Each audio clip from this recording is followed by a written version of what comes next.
Hello, it's me, Suze. I thought I'd get on front of camera for just a brief moment, just to prove I am a real person. That's my dog talking to the neighbour's dog. Momo! It's okay. Oh, the Alaskan Malamute. He's really gorgeous. His owner's just left, so he's having a sook. And I guess my boy's trying to console him. Anyway, I've got my trusty cap on because I've got some serious bags happening, and I'm trying my best to disguise that. So, and I'm filming landscape because I think it's a little bit more flattering for me. Anyway, I had some fun filming some videos this morning, getting back into my succulent groove, and I just wanted to say to Penny, thank you for your comment. That was really touched my heart. Anyway, so I was cruising around the yard and I thought I'd show you a rookie move I did. I sunburnt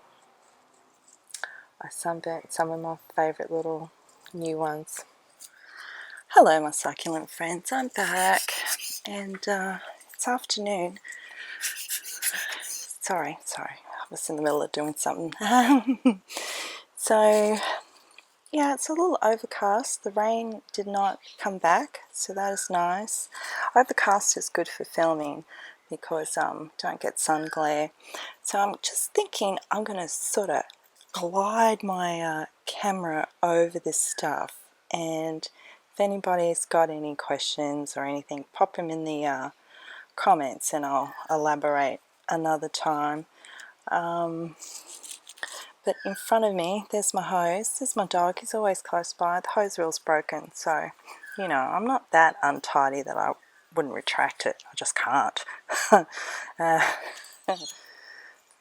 So down here, I've got this pot. It's just a mishmash pot, you know. I just threw things in there that I didn't have anywhere else to grow. Hold on a sec.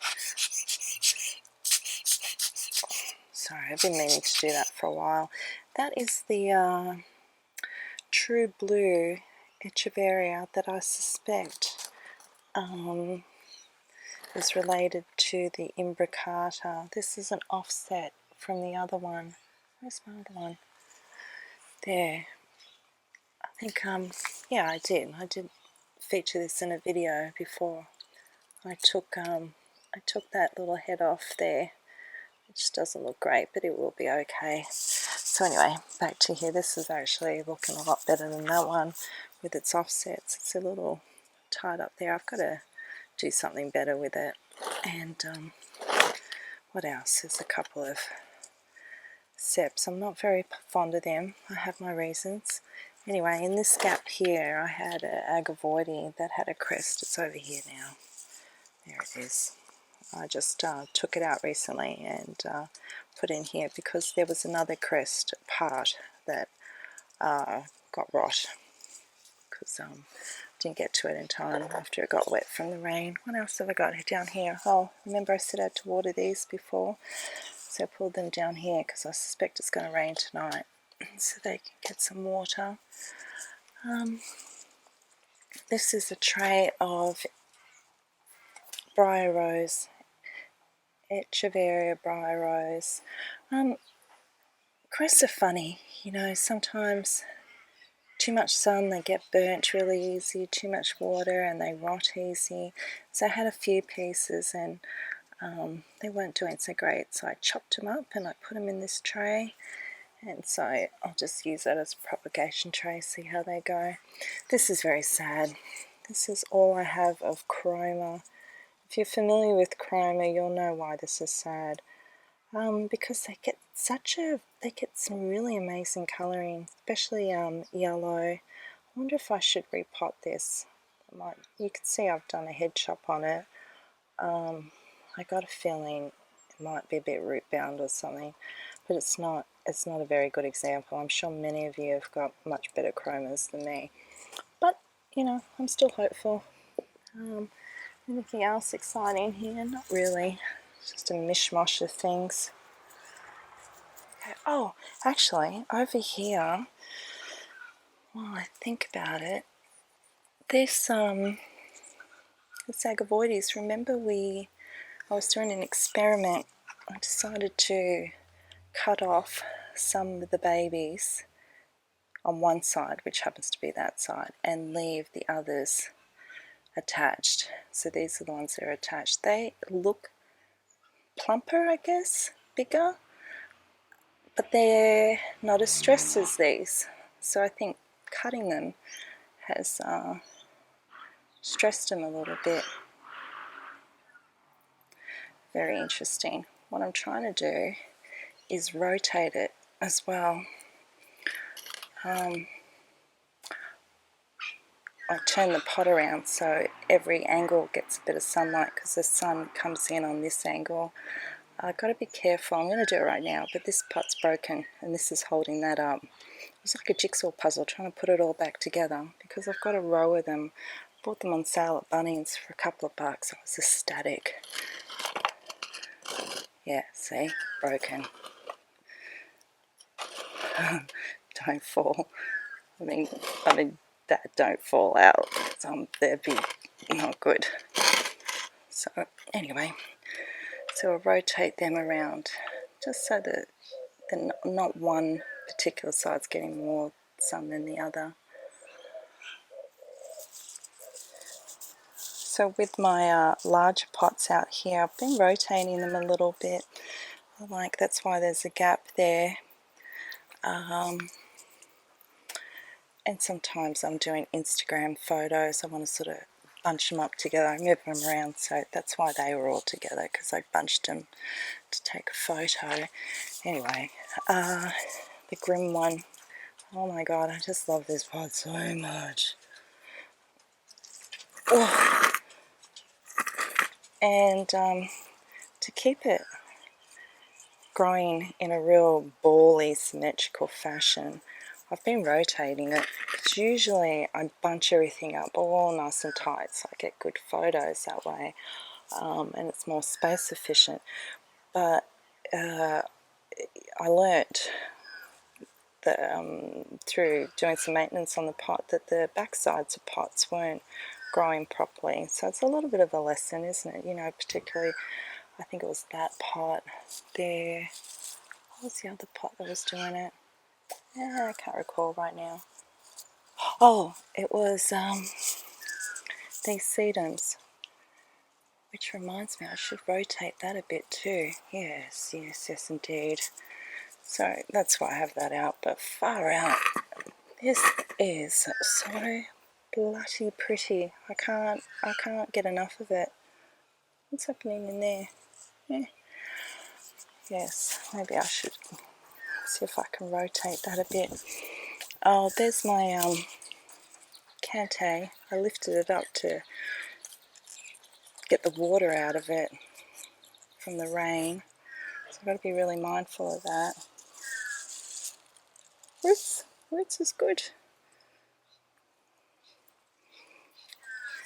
Yes. Can I rotate this with one hand? How good am I? Oh, it's on bricks too. Okay.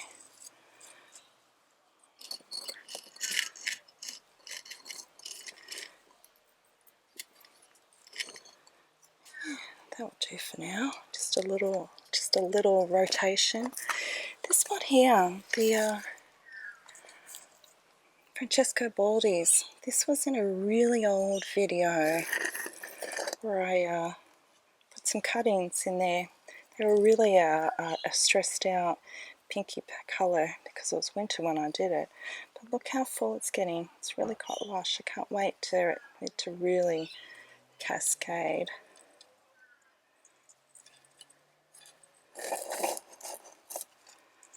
Such a common succulent, but far out. I love it so much. It's one of my favourites because you can really get a lot of different, grow it in a lot of different ways and really bring out different colours. You know what else is quite phenomenal? Is this gigantic Azoros. It was a real, I don't give a bit about pot. And you know, I used it to create shade in summer. But it's so striking because they're so big, and now they're really thrown off these ginormous flower blooms, and it's just the beginning. It's quite a process. But the stems on these are really long. Like, can you see that? Like they're like tree trunks, seriously. So, you know, a lot of people behead. You don't have to. You really don't. Oh. You can't even tell that they're really leggy because they're, you know, I've put them behind and it's elevated. I think it's quite clever, if I do say so myself. So I've had a little damage on some of my cute pots because I'm taking a deep breath as I explain this, because I'm disappointing myself. I did a rookie move, bad rookie move, and that is I moved them over just a little bit too early and I didn't acclimatise them. And what I mean by that is the sun comes in this direction. It's pretty intense in the afternoon, so they're just, you know, it's just whopping it over there. And I did have them under shade cloth, so I really changed their growing conditions a little bit too harshly, I think, because I thought most of the warmer weather had gone, but some of the afternoons got a little bit, I guess the UV was high. That's worth checking. Instead of just checking the actual weather, check the UV count. So that got crisped. What a shame. That was really pretty. That one really disheartens me. But I'm showing you because I'm not foolproof. I do, you know, have succulents that bad things happen to. I sunburnt it. I sunburnt it. Sorry, let me just stop laughing. What was I going to say? I don't know. I sunburnt it. Oh, look at this. This got right. What a shame. That's from the excess water. Just pull that out.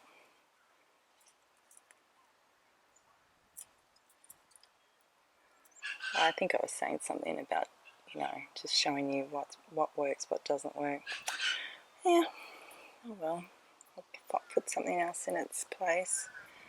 No biggie. What else? What else got not too happy? Well, I think the birds are coming in here and pulling this stuff out because there's things falling down.